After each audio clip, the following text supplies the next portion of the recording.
नमस्कार. आज आपण श्री शिवलीलामृतातील कथा अध्याय 11 भाग 2 ऐकणार आहोत. भागाचे नाव आहे रुद्रानुष्ठानाने गंडांतर गेले. रुद्रानुष्ठानाने गंडांतर गेले. चला तर मग सुरू करूया. महानंदेची कथा ऐकून भद्रसेन राजाला अतिशय आनंद झाला. मग हात जोडून तो पराशरांना म्हणाला, मुनीरवर्य, आता आमच्या या 2 मुलांविषयी सांगा. हे असे विरक्त कशामुळे झाले आहेत? हे सतत शिवभजनात दंग असतात, अंगाला भस्म लावतात, रुद्राक्ष धारण करतात. हे कशामुळे? यांचे भवितव्य काय? भद्रसेनाने असे विचारले असता पराशर म्हणाले, हे भद्रसेना, हे दोन्ही कुमार पूर्वजन्मीचे महानंदेचे कुकुट मरकट म्हणजे कोंबडा व माकड होते. त्यांच्या गळ्यात रुद्राक्ष बांधलेले असत. शरीराला भस्म लावले जात असे व त्या दोघांना नित्य शिवलीला ऐकावयास मिळत असे. त्या पूर्वपुण्याईमुळेच ते कुकुट मरकट आता सुधर्म व तारक म्हणून जन्मास आले आहेत. हे पुढे उत्तम प्रकारचे राज्य करतील, शिवभक्तीमुळे तुमचा उद्धार करतील, सगळ्या प्रजेला शिवभजनाला लावतील. पराशराच्या या उत्तराने राजा भद्रसेनला व प्रधानाला अतिशय आनंद झाला. त्यांनी पराशरांच्या पायावर लोटांगण घातले. मग राजाने पराशरांना विचारले, मला हा एकुलता एक मुलगा शिवकृपेने झालेला आहे. तेव्हा या मुलाला आयुष्य किती आहे हे कृपा करून मला सांगाल काय? राजाने असे विचारले असता पराशराने क्षणभर मौन धारण केले. थोडा विचार केला. मग ते राजाला म्हणाले, राजा, मी आता सांगतो ते अत्यंत कटू असले तरी ते सत्य आहे आणि ते ऐकून तुम्ही सर्व व्याकुळ व्हाल.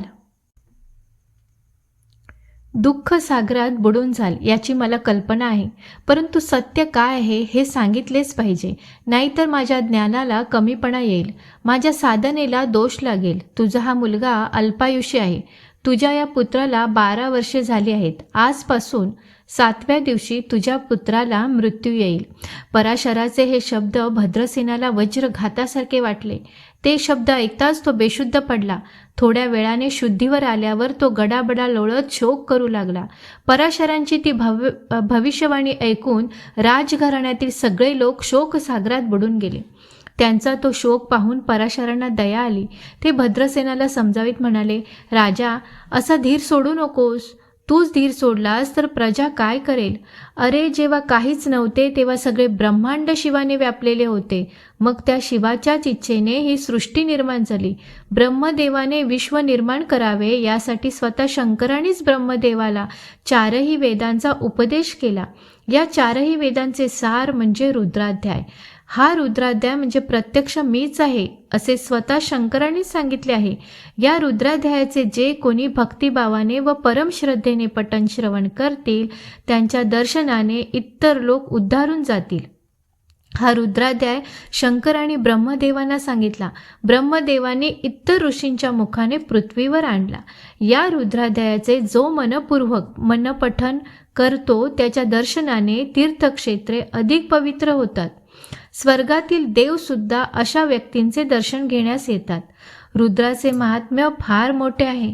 हा रुद्राध्याय पृथ्वीवर आला असता यमदूतांना याचे काही कामच उरले नाही. आता यमपुरी ओस पडेल या भीतीने यमाने पृथ्वीवर नास्तिकता, अंधश्रद्धा, अभक्ती यांना पृथ्वीवर पाठवले. त्यामुळे लोक शिवाचा द्वेष करू लागले व मृत्यूनंतर नरकात पडू लागले. यमाने आपल्या सेवकांना आज्ञा केली, पृथ्वीवर जे शंकराचा द्वेष करतील त्यांना अल्पायुषी करा व नरकात टाका. जे शिव विष्णू यात भेद करतील त्यांनाही नरकात टाका. ज्यांना रुद्राध्याय आवडत नाही त्यांनाही कुंभीपाकात फेका. परंतु जे रुद्राध्यायाचे भक्तिभावाने परमश्रद्धेने पारायण करतील त्यांना दीर्घायुषी करा. म्हणून हे राजा, तू धीर सोडू नकोस. मी तुला एक उपाय सांगतो. तो केल्यास तुझ्या पुत्राचे आयुष्य वाढेल, गंडांतर टळेल. यासाठी भगवान शंकरावर 10,000 रुद्रावर्तनांनी अभिषेक कर. 100 घटांची स्थापना कर.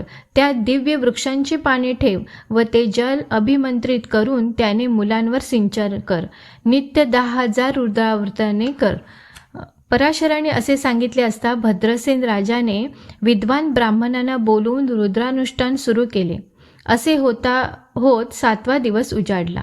विद्वान पवित्र ब्राह्मणाकरवी अनुष्ठान चालूच होते. 7व्या दिवशी सूर्य मध्यावर आला असता राजपुत्र सुधर्म एकाएकी जमिनीवर कोसळला. त्याची शुद्ध गेली होती. राजा घाबरला. तेव्हा पराशराने राजपुत्रावर रुद्रोदक शिंपडले. थोड्या वेळाने राजपुत्र शुद्धीवर आला. तो उठून बसला. ते पाहून भद्रसेनाच्या डोळ्यातून आनंदाश्रू वाहू लागले. पराशर म्हणाले, राजा, आपण जिंकलो. तुझ्या मुलाचा मृत्यूलोक टळला. गंडांतर गेले. मग त्यांनी सुधर्मला विचारले, बाळा, काय झाले ते तुला आठवते का? तेव्हा सुधर्म सांगू लागला, एका महाभयंकर काळ पुरुष मला घेऊन जात असता 4 दिव्य पुरुष धावत आले. ते चौघेही भगवान शंकरासारखे दिसत होते.